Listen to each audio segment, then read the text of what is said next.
In this video I'm going to take a look at dividends and what are dividends and just sort of an overview or an essentials. Somebody asked me there or made a comment, they were looking for some information about dividends.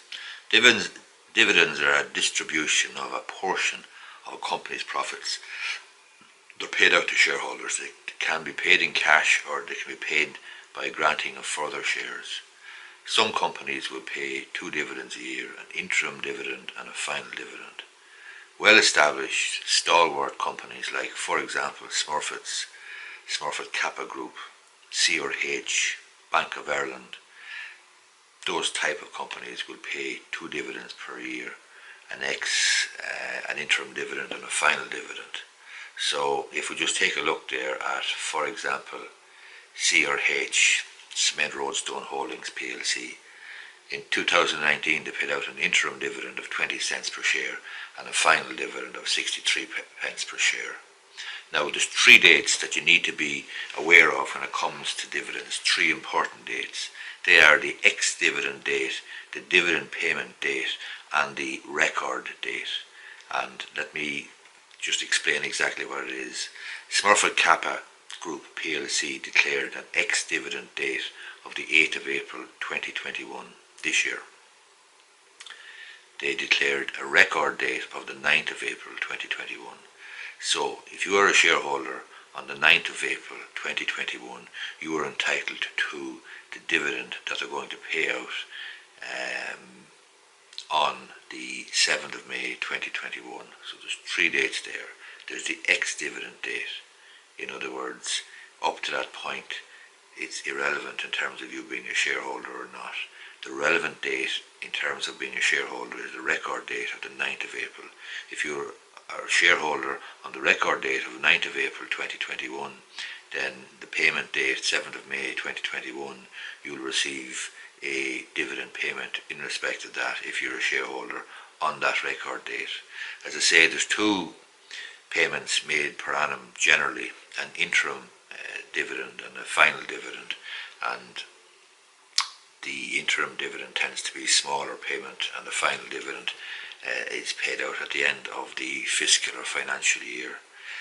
Obviously when you're choosing shares to invest in, some shares, depending on your age, depending on your circumstances, perhaps you're retired and you're looking for safe shares with a regular record of paying dividends and so on. In that situation you might be looking at the likes of C&H or Smurfits or some of those big industrials that kind of have a good long history of paying dividends. C&H, for example, have paid dividends every year for 50 years.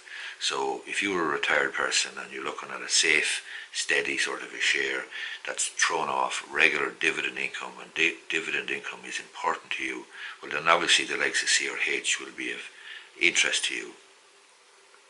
On the other hand, you have companies who don't pay out dividends at all. So you might have a Twitter or a Snapchat or an early startup company, significant early growth company, but won't be paying dividends for any time soon because it's not making profits.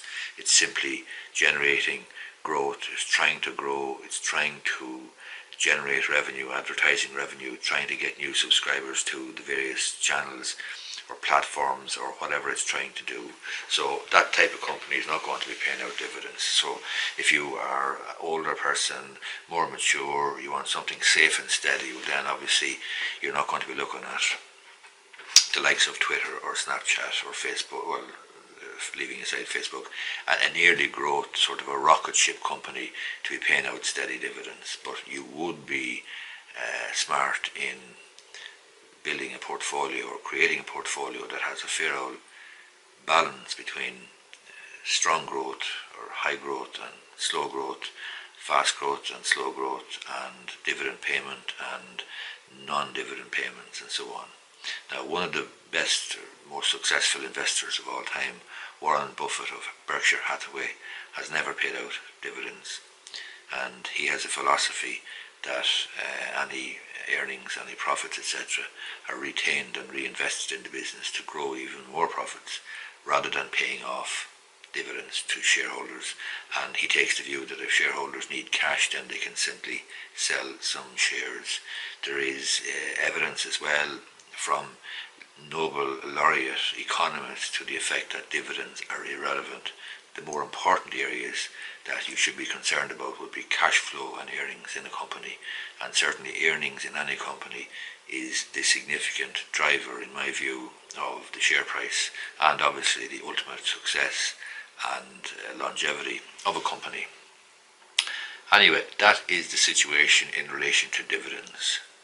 So you're basically looking at a distribution of a certain portion of a company's profits. They must make profits, and they must then declare a dividend to pay it twice a year, perhaps an interim dividend and a final dividend. There's a couple of dates, 2 or 3 dates there that you need to be concerned about. The ex-dividend date, the dividend payment date, and the record date. Hope you find this video useful. If you do, I would appreciate if you give it a thumbs up down below. Thanks a lot.